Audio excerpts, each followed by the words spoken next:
Expedição BE Brasil, a oportunidade de nós estarmos aqui no município de Colatina para contar mais uma história da ovinocultura de corte. Nós estamos aqui com o criador Homeres Auer, Sítio Auer, aqui no município de Colatina. Homeres, obrigado por receber a Expedição BE Brasil, é um prazer a gente poder estar aqui. O prazer é meu, Luciano. Eu queria que você apresentasse para a gente aqui a sua atividade, a atividade da ovinocultura aqui na propriedade, contar um pouco aqui desse trabalho que você faz. Vamos lá para a gente conhecer? Pois não, então tá. Veja bem, aqui eu já estou há alguns anos nessa atividade, começou assim com um hobby, que eu sempre gostei da questão da ovinocultura, mas como eu sempre tive atividade de trabalhista, quer dizer, então ficava muito difícil eu vir cá e dedicar à propriedade. Até porque hoje nós mexemos aqui com café, a maior parte, e tem um parceiro aí que me ajuda muito na questão do café, e a gente foi criando também esse gosto cada dia mais pela ovinocultura, que é um animal dócil, Então hoje eu tenho dificuldade muitas vezes, talvez, de falar assim, olha, os animais não estão muito, talvez do jeito que eu gostaria, eu queria ter uma raça mais apurada, eu não tenho, mas eu tenho assim hoje, procurando, depois que o Senar começou a me dar uma assistência aqui, estou procurando cada dia melhorar meu plantel. Esse aqui é um plantel praticamente de 15 matrizes, a maior parte elas ainda não criaram, só tem 2 ou 3 que criaram aí, e esse reprodutor é um reprodutor que eu coloquei agora com elas. Entendeu? Para ver se a maior parte aqui já foi feito o toque um dia desse, e elas estão praticamente aqui, 70% já está prenha, entendeu? Você já está trazendo um reprodutor DORP, já trazendo uma nova raça aqui, buscando aí mudar um pouco do perfil do rebanho, focado na produção de carne. Exatamente, na produção de carne. Então nós estamos vendo aqui esse lote aqui de borregas, todas elas, a maioria aqui, como o Homeres comenta para a gente, de primeira cria, trazendo aqui com o reprodutor DORP, para fazer o cruzamento industrial focado na produção de carne. Homeres, dentro da sua estratégia aqui na propriedade, você está fazendo um trabalho aqui com ovinocultura, buscando fazer uma ovinocultura de baixo custo, Como é que é a sua estratégia nutricional aqui na propriedade? Hoje todos os nossos animais ficam a pasto, Durante o dia, à noite eles são presos, e no final da tarde, a hora que são presos, a gente dá um suplemento, uma ração balanceada, que foi até formulado pelo próprio Senar, meu técnico que veio aqui, e isso melhorou muito o nosso plantel depois que nós fizemos para fazer esse trabalho. Então aqui os animais 100% a pasto, quer dizer, sua estratégia aqui é produzir cordeiro de baixo custo do pasto ao prato. Quer dizer, perfeito, de baixo custo. Exatamente. Perfeito. E você tem trabalhado aqui rotação de piquetes e pastagem? Como é que você organiza os animais? Como é que você tem feito aqui? Ou é coisa que você está ainda pensando em organizar? Não, a gente tem assim, vários pastos separados, mas eu estou querendo ainda futuramente fazer piquetes menores. Porque a gente sabe que eles andam muito, Então, eu tenho assim, cada lote separado, entendeu? Mas sempre rotacionando também. Quando a gente está vendo que está baixando, a gente muda de pasto, mas não temos os piquetes assim, fica tantos dias, não é assim. Fica muitas vezes 15 dias, até 30 dias no local, depois joga para um outro que está mais descansado. Perfeito. E mantendo aí então nessa estratégia. Você comentava com a gente também que, como a gente costuma sempre falar nas visitas, que a gente faz a brincadeira com o produtor, que a gente sabe que todo ano tem seca, a gente só não sabe se vai ser pior ou melhor do que o ano anterior. Nesse período seco, a pastagem já com a qualidade menor da pastagem, como é que é a sua estratégia? Aí nós fazemos silagem, Inclusive nós fizemos um pouco de silagem, que você poderá ver daqui um pouquinho. A gente está reservando isso aí, tem muitas capineiras, Principalmente da questão do capim-açu, E a gente faz isso aí e deixa preparado para na hora da seca fazer um suplemento para eles, entendeu? Então, comida não falta, a sua estratégia aqui de ter... Graças a Deus, por isso nós nunca perdemos animal, não. Perfeito. Então aí, dentro da estratégia alimentar aqui, da propriedade aqui do Sítio Auer, a preocupação de fazer os animais a pasto com baixo custo e na época seca do ano utilizando a capineira de capim-açu e a silagem de milho para manter todo o trabalho de nutrição aqui na propriedade. Homeres, nós estamos num outro lote da propriedade aqui, Como é que é esse manejo desse lote? Por que esse lote está separado do outro? Esse lote aqui geralmente ele separa por causa da questão do reprodutor, para que lá, aquele que você viu anteriormente, a maior parte era filhas desse aqui. esses dois reprodutores aqui, principalmente esse reprodutor marrom aqui, que é o... E agora, também os piquetes também são separados, né? Perfeito. Então aqui é mais ou menos a mesma questão, são fêmeas que já tiveram crias, né? E outras que ainda nem chegaram ainda à questão da cria ainda, não precisaram, nem enxertaram ainda. E tem algumas que já realmente preenchem. Então é mais ou menos esse aqui o nosso sistema hoje de lote. Você mantém dois reprodutores diferentes, um dópio e um santinês, para evitar consanguinidade, sempre as filhas de um reprodutor cruzada com o outro. Com outro reprodutor, exatamente. E também esse lote no mesmo manejo do outro, 100% a pasto. 100% a pasto, e só na época da seca que a gente realmente repõe com um volumoso, entendeu? Ou cortado na picadeira, ou silagem, se nós tiver ela pronta. Perfeito. E esse lote aqui nós estamos vendo, você falava com a gente há pouco, eles estão já nesse piquete, inclusive ao lado aqui. Esse piquete aqui ao lado, fica aqui mais ou menos ainda uns 10 dias, depois nós jogamos para outro, né? Nós temos 3 piquetes aqui para esse lado de cá. Então, são piquetes grandes que dá para você aguentar 15 dias, até mais, perfeito. 30 dias, entendeu? Então aqui você faz esse esquema, tanto o lote que nós vimos há pouco lá, quanto esse lote aqui, você vai separando os piquetes, vai soltando os piquetes diferentes, sempre fazendo essa rotação aqui nas áreas onde estão os piquetes. Perfeito, perfeito. Perfeito, estamos vendo mais um lote aqui de fêmeas aqui já com o reprodutor santinês, né, que são filhos de outro reprodutor dópio para evitar consanguinidade, trocando aqui os reprodutores, focado aqui na produção de carne, aqui na propriedade Sítio Auer, aqui no município de Colatina. Gomes, como você falava com a gente da sua estratégia, né, de também ter volumoso para o período seco do ano, você tem feito a silagem aqui com capim-capiaçu, não é isso? Capim-capiaçu, A gente entendeu? está vendo já parte da silagem que você já fez esse ano. Esse foi feito mais ou menos há uns 20 dias atrás, né? E agora a gente está apenas tratando um pouquinho eles à tarde, assim, só para experimentar se ela está boa. Mas nós temos uma outra, realmente, área aí que já está na hora de colher, né? Até passando do ponto. Mas falta um pouco de mão de obra para a gente poder estar fazendo isso. Né? E a gente tem aqui também a enfardadeira, quer dizer, que ensaca, que é da associação, é a Prucol, e que é utilizado para todos os associados que realmente trabalham com esse sistema. Então ela vai estar aqui, está ali depois, né? Então, Cada associado. Tem a associação aqui, que é a Prucol, a Associação de Produtores Rurais de Colatina. De né? Colatina. E aí tem vários equipamentos. Tem vários, tem caminhão, nós temos perfurador de solo, temos isso aí, tudo é questão que realmente para ajudar o produtor, né? Depois temos o equipamento tanto de secadores de café como de pilagem, né? Que é para atender aqueles produtores. Então tudo isso é ligado à Prucol hoje e todos os associados são beneficiados com isso aí.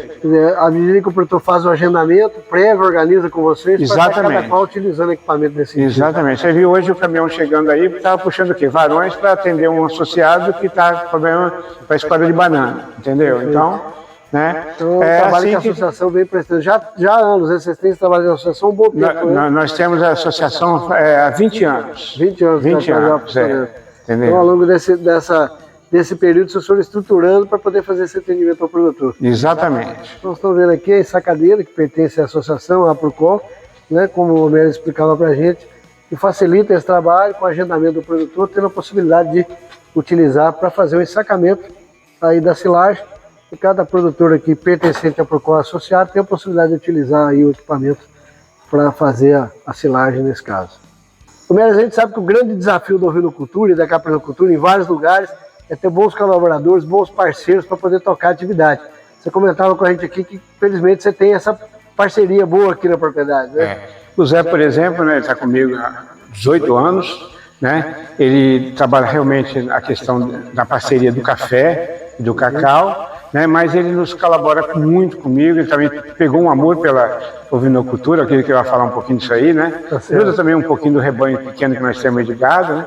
Então é uma parceria que deu certo. E é importante contar com ele, ter a possibilidade de contar, né, com colaboradores dessa natureza para ter a tranquilidade da atividade correr de forma tranquila, né? Saber que a pessoa gosta e conduz adequadamente. É isso que é importante, porque quando a pessoa não gosta, não adianta, né? Então não pegou amor também por isso aí, eu vejo isso aí nele, o cuidado que ele tem, entendeu? Como é que é trabalhar aí com a ovinocultura? Já tinha o hábito antes ou veio aprender com a ovinocultura aqui? Eu vim aprender aqui, porque eu não tinha não, só que eu tinha vontade de trabalhar com ovinocultura, né? Certo. Eu sempre tinha na ideia, assim, de trabalhar. É muito bom, é muito gratificante a gente trabalhar, porque é um animal dócil, né? Não é tão perigoso. Algumas vezes o reprodutor você tem que cavalhar com ele, né? Dá uma corrida de vez em quando, vai esquentar o corpo só. Isso, mas ele é bom pra gente mexer. Então, e eu gosto de trabalhar com esse negócio. Você já criou bem aí esse hábito de trabalhar, de fazer vermifugação, de fazer a separação por lotes e tal. Você já conduz bem isso, já está tranquilo aí. Já, eu acho que, não, mas eu já faço bem, né? Bem, perfeito. Eu acredito que sim, né? Não sei, aí depende do médico. Não, mas é verdade. A gente que muitas vezes tem que ficar ausente de uma coisa ou outra, já tem que estar sempre se preocupando, né? Tem que aplicar o medicamento, ele aplica, e ó, tá acontecendo isso, aplica lá, não tem problema. Já tem essa habilidade, essa facilidade de identificar e já acudir a tempo rápido. Aí, eu falo que ele é quase veterinário. Fantástico, muito bom. Então, a oportunidade de a gente ver aí a importância, né, de bons colaboradores, bons parceiros para que a atividade desenvolva. E a gente tem visto isso, Romero, por onde a gente tem passado, há dificuldade muitas vezes na região de ter a mão de obra, principalmente mão de obra que gosta de trabalhar na atividade. Então, vários produtores, às vezes, tem a dificuldade de ampliar a atividade por falta de mão de obra, né? E aí você tem tido essa possibilidade de ter o Zé com você, que já há 18 anos, né? Já está virando patrimônio, né, Zé? Perfeito. Estou conhecendo aqui, vendo mais essa particularidade aqui do sítio Aures aqui no município de Colatina. Mas tem um outro trabalho também importante para a ovinocultura, que é a questão sanitária, né? A gente está vendo aqui os cordeiros sadios, as fêmeas com bom score corporal. Como é que está esse manejo sanitário aqui? O que você tem feito na prática, tanto com o filhote como em relação às fêmeas adultas? Que atividade que você desenvolve aqui do ponto de vista sanitário? A questão dos filhotes, logo que cria, né, é feito a questão do tratamento do umbigo deles, né? E olha se não tem nenhum machucado, nada. E as fêmeas, também a gente também procura olhar, né, a questão se tem sangue, para amanhã depois não aparecer lavo, essa questão toda. E a vermifugação nós fazemos 60 e 60 dias, mesmo não precisando muitas vezes, né? Porque a gente pelo menos faz essa prevenção para não ter problema. Não temos tido problema ultimamente nenhum de vermifimose, entendeu? A gente tem olhado sempre no olho deles a minha questão de anemia, tudo, não tem problema nenhum. Entendeu? Então a verminose hoje está controlada na propriedade, não é um problema. Convive com a verminose sem problema. Hoje, graças a Deus, a gente convive. Já tivemos problemas sérios antigamente, mas hoje a gente, felizmente, a gente não tem mais esse problema de verminose. Está controlado, já dá conta de fazer o trabalho junto com você de controlar isso. Desde que a gente mantenha essa prevenção séria. Claro. Incluindo o desafio da verminose, né, nos animais, principalmente no sistema pasto, né? A gente sabe que 5% da verminose está no animal, 95% está na pastagem. Quer dizer, você que tem aqui todo o trabalho sendo feito do rebanho a pasto, tem esse desafio de controlar e manter. Tem uma vantagem também, Luciano, é que a gente solta os animais só em determinado horário já. Okay. E não solta logo imediato de manhã cedo, não. Perfeito. Entendeu? Lá para as 9 horas, né, Zé? Geralmente que solta os animais aqui. Entendeu? Zé muitas vezes vai para a roça e depois volta e solta os animais. Perfeito. Entendeu? Porque dizem que o verme sobe na ponta, né? Então a gente evita isso aí, entendeu? E tem a questão da rotação de piquete que ajuda muito. Ajuda muito. Pode rotacionar. E nas áreas onde as ovelhas pastejam, o gado também vai nessas áreas? As áreas, principalmente quando é muito alto, eu boto o gado primeiro. Porque a rotação também com outra espécie ajuda no controle, porque como a verminose ela é específica do ovino, né, o gado também ajuda a controlar. Então você tem também trabalhado isso fazendo a rotação com outra espécie animal. É verdade. Perfeito. Então isso aí, mais uma atividade aqui, né, sendo feita na propriedade, com o controle da verminose, mesmo a ovinocultura a pasto, sem nenhum problema econômico aqui com a verminose na propriedade. Mas nós estamos aqui com outro lote aqui na propriedade. Você comentava com a gente aqui também da terminação dos cordeiros para abate, né? Como é que você tem feito esse trabalho aqui? Pois é, isso aí, quando eles estão uma certa idade, desmamou um pouquinho, já joga eles para um pasto separado, né? Com uma raçãozinha um pouquinho melhor balanceada, a carne, mas a pasto também. E aí a gente espera dar um peso melhor, né? Chegar a uns 40 quilos, para que nós possamos estar abatendo eles. Esse abate, a gente tem que falar, hoje é para amigos, né, com que desejam comprar um carneirinho e outro, porque nós não temos hoje um frigorífico para bater um lugar realmente credenciado. Então, são feitos só 4, né, ou senão para o consumo próprio também, né? Entendeu? Você tem conseguido aqui esse peso aí que você fala em 40 quilos em média, com que idade você tem conseguido aí? De 120 a 150 dias. A pasto? A pasto. 100% a pasto. Nós estamos vendo aqui os cordeiros aqui com bom acabamento, né? Cordeiros que estão no sistema de regime a pasto, né? E que estão conseguindo, o Homero consegue aqui esse peso média de 40 quilos acima, com 120 a 150 dias de idade. Inclusive as fêmeas também que você eventualmente vai destinar para corte, para abate, você também tem feito aqui o acabamento de carcaça dela para poder colocar o exemplo de uma fêmea que está aqui no meio. Né? Exatamente. A gente tem feito esse trabalho aí tentando melhorar. Porque muitas vezes ou ela não é boa de cria, ou realmente não aceita o bichinho, então a gente separa para poder abater. Critério de seleção, só fica ovelha que paga o aluguel dela. Só que paga o aluguel dela. Que dá conta de produzir, né? É isso aí. Nós estamos vendo aqui mais esse lote, que é o lote aqui de cordeiros em terminação, que já estão próximo do ponto de abate, e uma ovelha gorda para abate que vai também ser descartada aqui na propriedade. Primeiro, nós falamos da sua estratégia aqui de sempre estar trabalhando a planejamento alimentar e ter volumoso com quantidade disponível dos animais. Nós estamos aqui na área de capineira, né? Sim. Essa é uma das capineiras, nós temos outra lá embaixo, que nós cortamos há pouco tempo agora, né, que está começando a brotação. Essa aqui até passou um pouquinho do ponto, que é o capiaçu, né, que a gente agora provavelmente vai cortar apenas no coxo, direto in natura, né, porque já passou muito tempo para a gente fazer a silagem. Enquanto isso vai chegando a outra para fazer a silagem depois. Né? Você tem utilizado o capim, né, no caso do capiaçu aqui in natura e em silagem, os animais têm um bom consumo, vai tanto na silagem quanto em natura, consome bem, tranquilo? Sim, logo no começo os próprios ovinos eles rejeitam um pouquinho, porque estão acostumados a pasta, aquela questão toda. Mas você jogando um farelozinho em cima, eles já começam a comer, daí o dia já acostuma e come. Já vai consumir. Então você tem feito algumas categorias, fornecido inclusive concentrado, né, para complementar a alimentação dos animais nesse caso. Sim, perfeito. Nós estamos vendo aqui a área de capineira, aqui no sítio Aules, aqui no município de Colatina, com a estratégia aqui de armazenamento de alimento, né, e também ter o fornecimento in natura em determinado período do ano. Expedição BE Brasil, nós estamos aqui na região centro-oeste do estado do Espírito Santo, estamos aqui no sítio Auer, do criador Homérios Auer, oportunidade de contar mais uma história da ovinocultura, mas também falar um pouco aqui de outras atividades inerentes ao trabalho sendo feito aqui pelo criador Homérios. Homérios, obrigado por receber a Expedição BE Brasil, um prazer a gente poder estar aqui para estar falando da ovinocultura, da capinocultura do estado, e ter a oportunidade de a gente estar aqui em mais uma propriedade. Obrigado por nos receber aqui. Eu que agradeço, Luciano, até por essa oportunidade que você está nos dando, né? A gente, diante de tantos desafios, tanta dificuldade que a gente encontra, a gente está podendo também expressar isso através desse trabalho que você está fazendo, que está sendo, sim, maravilhoso, que eu tenho visto. Obrigado. Tá? Então, que você continue realmente com isso aí, com esse propósito, que nós possamos colaborar com as nossas dificuldades e também, quem sabe, amanhã depois a gente ter algum sucesso. Não tenho dúvida disso. Homérios, exatamente falando aqui da ovinocultura, dentro desse contexto da sua propriedade, como é que começou a ovinocultura na sua vida? Homérios, trabalhando aqui a ovinocultura, quando que isso começou e por que começou a atividade? Na realidade, começou assim com um desejo de ter um animal, né? Ter um animal dócil, que era o tal do ovino, e começou apenas como um hobbyzinho. Comprei três fêmeas que um produtor trouxe lá da Bahia para vender, e nós juntamos um grupo da nossa associação, que tinha 50 matrizes para ser vendida lá em Colatina. Então, nós começamos a cada um adquirir uma quantidade, eu adquiri só 3, elas, segundo ele, todas estavam prenhas, e na realidade, realmente 2 estavam prenhas, porque das 3, uma eu acabei perdendo, teve um problema de saúde e morreu logo em seguida que eu comprei, né? E aí foi surgindo dificuldade, mas também foi surgindo o gosto.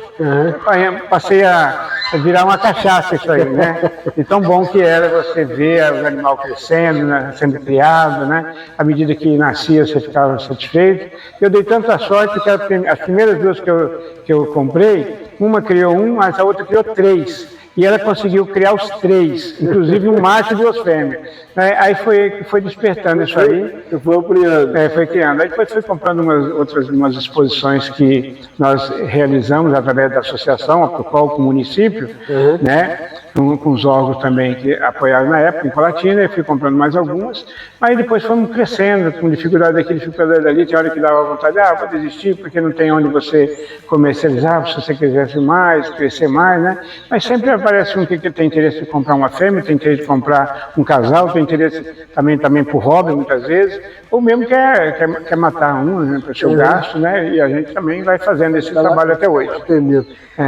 O que você vê nessa linha? Nós estamos falando de quanto tempo na atividade, que você já está na atividade? Eu já estou há mais ou menos uns 17, 18 anos, né? 18 anos. 18 anos, mais 20 anos. 20 anos. 20 anos. Fazendo entendeu? aí uma linha do tempo, o que você viu de mais desafiador ou de mais gargalo na implantação da atividade, desde o início até agora, o que você viu de mais desafiador? Logo no início, o que nós tínhamos muito desafio era a questão do manejo e saneamento. E através da Procol, nós trouxemos alguns palestrantes muito bons, lá de Viçosa, ou mesmo do Nordeste, ou mesmo aqui do Estado, né? Okay. E foi, pelo menos aí nós fomos aprendendo alguma coisa. Não que nós sabemos, todo dia nós temos que aprender alguma coisa. Com certeza. Mas também nós tivemos a oportunidade também de ver nessas exposições algumas palestras e também alguns depoimentos de outros criadores, e a gente viu que a nossa dificuldade hoje mesmo é onde você colocar, escoar a produção, se você tiver realmente uma produção maior. Então por isso que você fica muitas vezes limitado ao crescimento. Então lá atrás o desafio era sanitário, o manejo sanitário principalmente, e você vê que a partir do momento que foi desenvolvendo, o desafio passou a ser comercial. Comercial, até porque eu falo o seguinte, né? O animal ele é muito dócil, então ele se adapta muito bem, né? Principalmente tanto o Doppler como o Santenês, ele se adapta muito bem, né? Então, o tipo de capim, isso tudo. Então, o mais difícil hoje para nós realmente é você falar, vou crescer minha produção, vou crescer o número de matrizes, que eu vou realmente ter onde colocar, ter um abatedor, alguma coisa assim que nós não temos. Perfeito. E aí, Romero, esse talvez, né, não seja só o desafio daqui no Espírito Santo, com Minas Gerais, a gente teve a oportunidade de rodar já com a expedição também, algumas regiões isso é um problema, outras já conseguiram se organizar com grupos de produtores, outros verticalizaram a produção, mas eu tenho, não sei se o meu sentimento aqui, ou a minha percepção, ela está correta, eu queria até que você me ajudasse nessa questão, mas eu tenho percebido nas visitas que eu tenho feito no Espírito Santo, conversando com os produtores, conversando com os criadores, que há um hábito de consumo do capixaba em consumir cordeiro. Né? Então, de um lado você tem uma demanda pela carne, do outro lado você tem um produtor com a dificuldade de vender. O que está faltando para juntar essas pontas aí? Esse é o cenário mesmo? É esse cenário existente? Eu acredito que sim, né? Porque se você vai em qualquer churrasco aí, sempre tem carne de ovinos, né? A gente sabe muito bem que tem um frigorífico em Colatina que importa, né, de outros países a carne de cordeiro. Mas ela nunca é uma carne, eu acredito, tão saborosa igual o criado, um carneiro pequeno, um ovino pequeno, né? Entendeu? Um cordeirinho pequeno. E aí a gente sabe que o pessoal gosta. Entendeu? Gosta porque a primeira carne que sai no churrasco é a de ovinos, entendeu? E a primeira que acaba. É a primeira que acaba, entendeu? Né? E também em próprios restaurantes, tem muitos restaurantes que gostariam de ter completo na sua churrasqueira lá, para servir a população.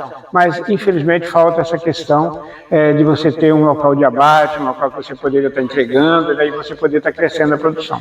Nós já tivemos aqui no Espírito Santo, a gente conversando também com os criadores, frigoríficos que chegaram a abater. Nós tivemos um frigorífico em Viana, outro frigorífico na região lá de Itapemirim. Né? O que, na sua visão, você chegou a participar desse movimento?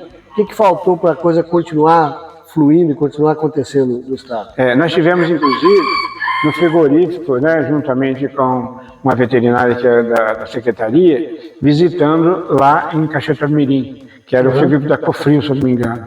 Né? E nós fomos num dia de abate, realmente, lá. Eles também só abatiam aquilo que era deles. Né, porque tinham dificuldade de achar cordeiros para você ter uma regularidade. Era uma vez por mês, uma vez a cada 15 dias, quando tinha o cordeiro deles, do próprio grupo desse grande supermercado que tinha esse frigorífico lá.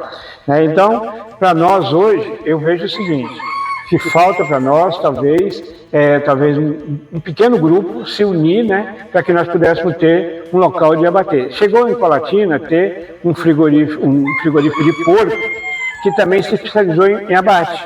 Mas a gente tinha dificuldade de cadê a quantidade? Faltou cordeiro. Faltou cordeiro. Você não tinha cordeiro.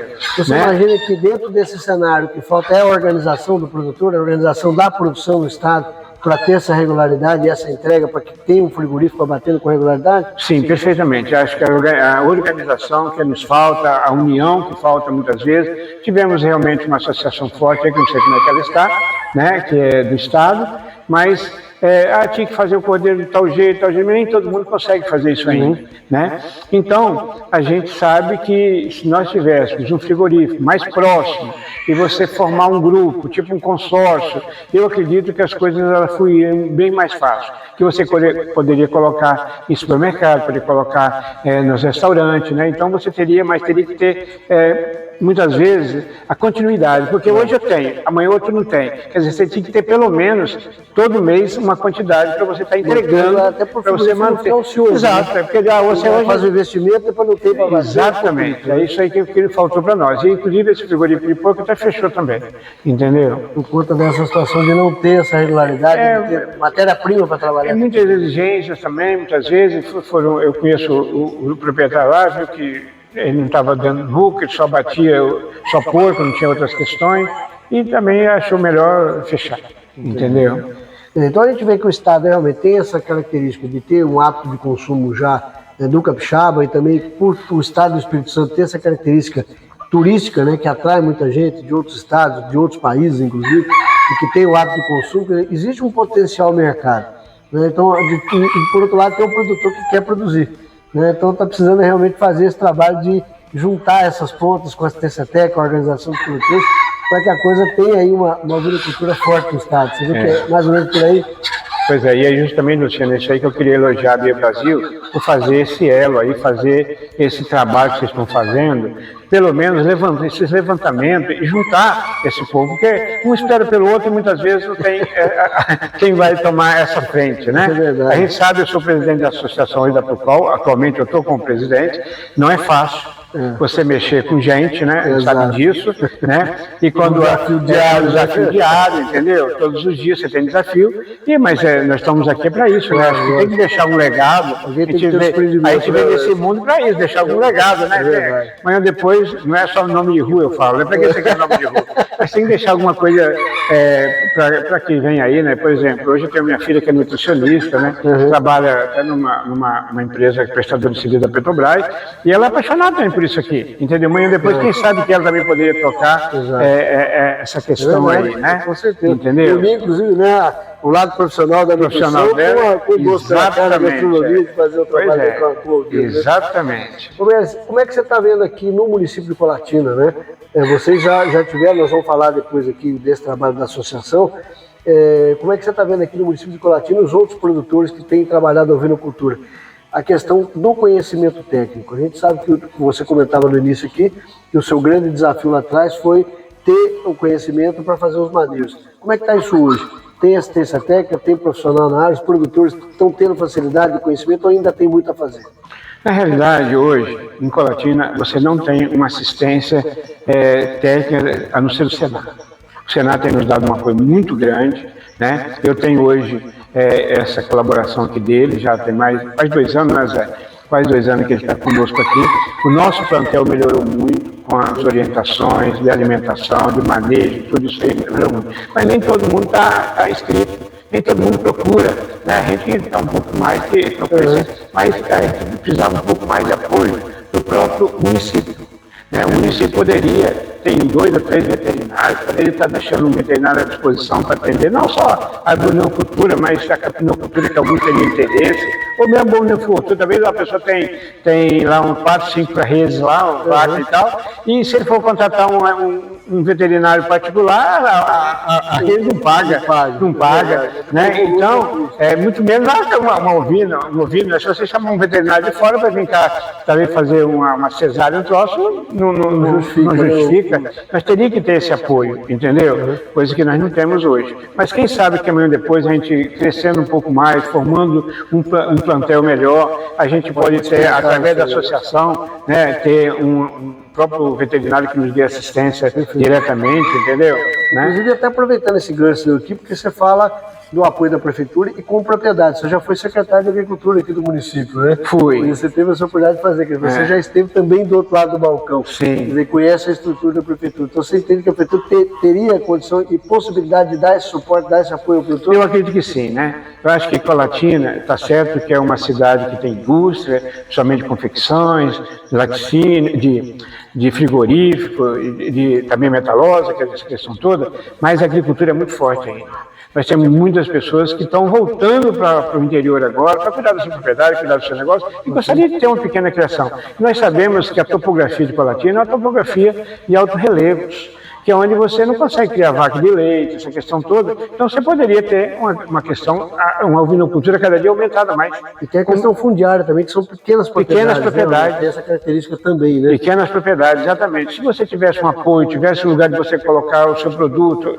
a questão é a comercialização, e você esbarra no final. Né? Então, como é que você vai incentivar? O próprio município, ele teria que tomar também esse...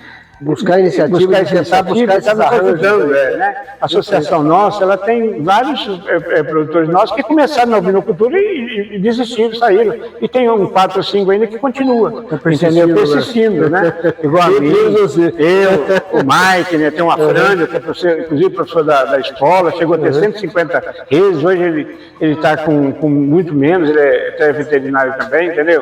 Né? Mas... já está aposentado pela escola, né?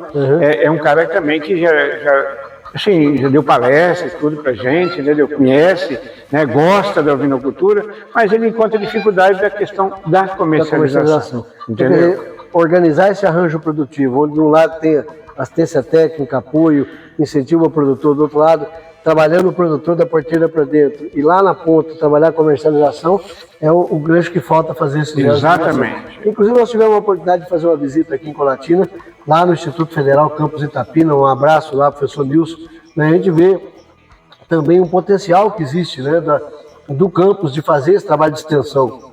Visitei também 2 produtores aqui em Colatina, né? Tive a oportunidade de visitar o Sandro Amaro, visitar o Mike, que tem um trabalho também de assistência, né, do Instituto Federal de Santa Teresa. Vocês estão cercados aqui também de 2 institutos federais que têm profissionais com muito conhecimento na área, que existe essa possibilidade de fomento. Né? Falta aí, no caso, por exemplo, a Secretaria de Agricultura para fazer esse trabalho, esse elo, de fazer a coisa andar melhor, né? Perfeito, perfeito. Eu, inclusive, realmente acho a escola, o IFES lá de Itapina, maravilhoso, sempre abriu as portas para todo tipo de evento que nós tentamos fazer, junto com a associação, junto com o município, sempre abriram as portas, sempre nos deram apoio, entendeu? Nas exposições, sempre total apoio. Então, é realmente um instituto que merece todo o nosso respeito, né? E que realmente possamos trabalhar junto. Ele pode abrir as portas mais ainda para nós, entendeu? Para que, quem sabe, talvez faltou a gente chegar e falar, olha, eu estou precisando disso, né? A gente muitas vezes só vai na época dos eventos, né? Então, acho que realmente...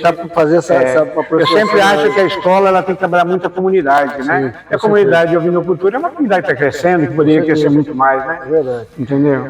E nós vamos falar no próximo bloco aqui de um trabalho diferenciado feito aqui no município de Colatina e que o Homero está à frente já há um bom tempo também, né, que é o associativismo. No próximo bloco vamos tratar desse assunto, que é importante tentar levar esse modelo que eles estão fazendo para outras atividades para a ovinocultura aqui na região. Rapidinho no próximo bloco. Bom, nessa visita nós vamos ter a oportunidade de conversar aqui sobre a APROCOL, Associação dos Produtores Rurais de Colatina.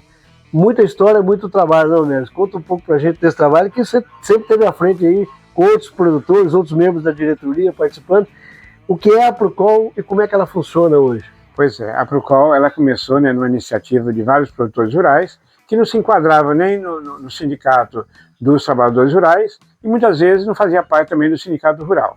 Então, criamos uma associação que abrangeu não só as pessoas de um determinado local, não, abrangeu todo o município de Colatina, inclusive vizinhos lá, por exemplo, de Baixo Guandu, temos associados, a questão toda. Qual a intenção dela? Era trazer informações, fazer encontros, né, fazer reuniões. Então essa foi a nossa primeira perspectiva, porque faltava muito isso para nós naquela época. Né? E aí contamos realmente na época com o apoio muito do município, apoio também do INCAPé, né, do próprio IDAF, sempre contamos com esse apoio. E logo imediato, o nosso desafio foi voltar à exposição agropecuária de Colatina, que demos o título, foi realmente a associação que deu o título, e Expocol, né, que tinha 18 anos que ela estava parada em Colatina. Que não acontecia mais. Que não acontecia mais, né? E justamente sempre foi muito forte a exposição, que eu me recordo, né, quando eu era até mais jovem, me recordo dessa exposição muito forte em Colatina. E aí nós retornamos com apoio do município, mas a Procol colocando realmente toda a sua estrutura dentro para nos ajudar, entendeu? Com a divulgação, buscando patrocinadores, buscando pessoas, realmente foi assim, logo de imediato, foi um sucesso e retorno, e mantivemos ela por vários tempos, né? Depois houve uns probleminhas e ela acabou, em uma época aí, eu cheguei a ser secretário de Agricultura no governo, né, de Guerino, tá? Tive muito apoio do prefeito na época para trabalhar, inclusive, com os produtores rurais, né? E trabalhamos muito a questão da ovinocultura, trazendo realmente palestrantes de fora, né? Através de patrocínios, inclusive, né? Do próprio Incapé, da própria escola, que nos ajudou muito, né? Tanto nas exposições como nesses encontros. Fizemos vários encontros da ovinocultura, também fizemos encontros de café, fizemos encontros também de banana na época, né?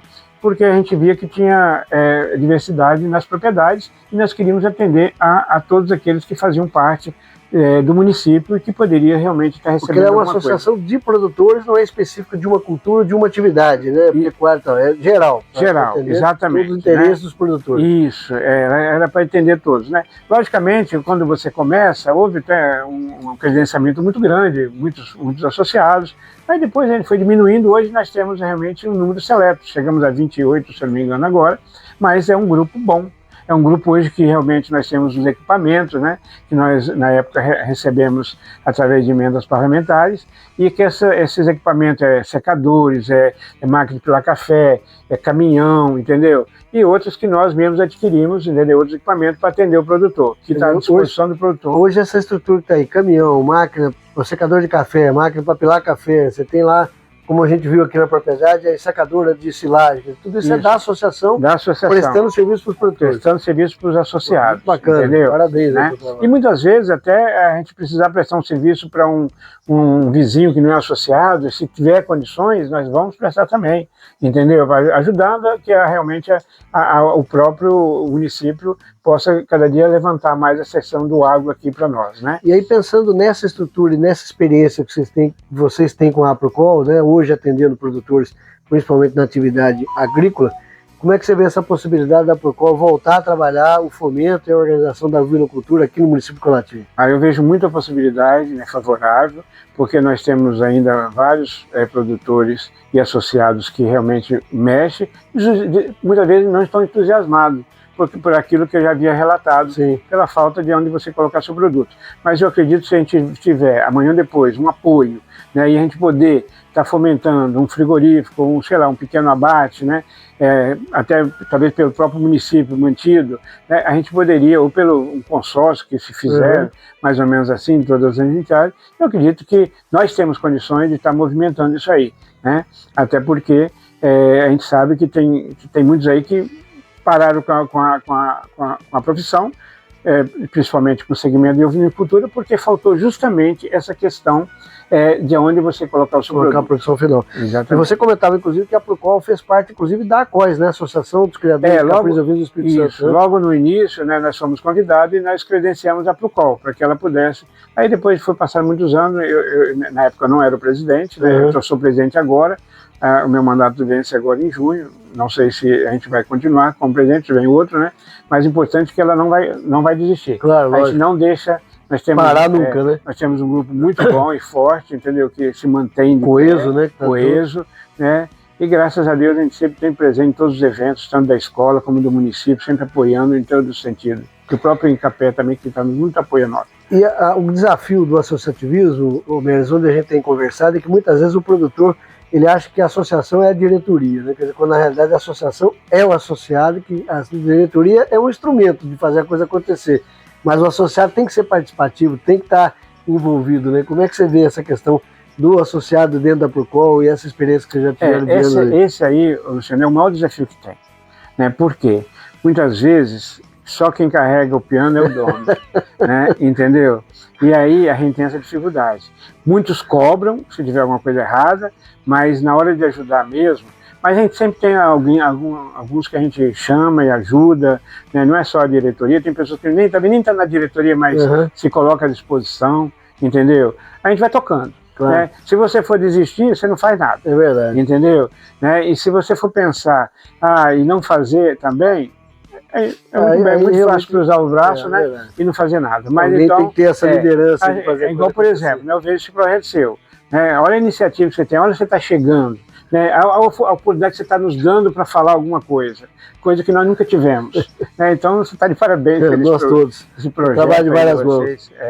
Bom, a gente espera, Homerzinho, aqui desse trabalho de vocês aqui, e foi extremamente interessante. Eu saio daqui de Colatina, né? Amanhã a gente já segue a estrada, seguindo aí para outras regiões do estado, mas esses 2 dias que eu fiquei aqui no município de Colatina me trouxe aqui muito acalento e ao mesmo tempo uma expectativa muito boa por esse envolvimento que vocês têm no associativismo, essa história toda da Procol aqui, os criadores que eu tive a oportunidade de conversar e também estão entusiasmados, conversando com o professor Nilson lá no Instituto Federal do Campus de Itapina. Então a gente vê que existe aqui uma série de ferramentas e instrumentos que vão possibilitar aí retomar a ovinocultura com força. Eu acho que a gente, de alguma forma, vai, junto com vocês aí, tentar buscar algum caminho nesse sentido. Então, assim, fico muito feliz de ter tido a oportunidade de estar aqui, de ver esse trabalho. Parabenizar você por essa condição da Procol e os produtores que a gente teve a oportunidade de visitar. Nós vamos caminhando aí para o final dessa visita aqui na sua propriedade. Eu gosto sempre de pedir aos produtores por onde a gente está passando, visitando, que deixem uma mensagem a quem acompanha a Expedição Bem Brasil e aos produtores aqui da região, do estado do Espírito Santo, que você possa deixar aqui uma mensagem aos criadores aqui. Principalmente, né, aos criadores aqui do meu município, né, que é um município que eu amo, Colatina, e também de todo o estado. Que a gente tenha fé e acredite que esse projeto aqui veio para nos unir e que nós possamos verdadeiramente valorizar esse projeto, né, da Expedição Bem Brasil e possamos, quem sabe daí, tirar realmente tudo aquilo que é necessário para que nós possamos vencer com essa nossa classe de produtores de ovinocultura. Que Deus abençoe a cada um de nós, né, e que nós possamos realmente seguir avante. Muito obrigado, Homero. Muito obrigado pela receptividade, receber a Expedição Bem Brasil. Foi um prazer eu poder estar aqui. Obrigado pela oportunidade. Muito obrigado. E você que acompanha a Expedição Bem Brasil, se inscreva no canal do YouTube, ative o sininho para receber as novidades, os vídeos que são publicados toda segunda, quarta e sexta. Também acesse o nosso apoia-se/Expedição Bem Brasil para você ajudar o projeto a continuar a caminhada e nos acompanhe também na página do Instagram e do Facebook para você ver essa e tantas outras histórias que nós vamos contar por esse Brasilzão afora. Obrigado e até a próxima.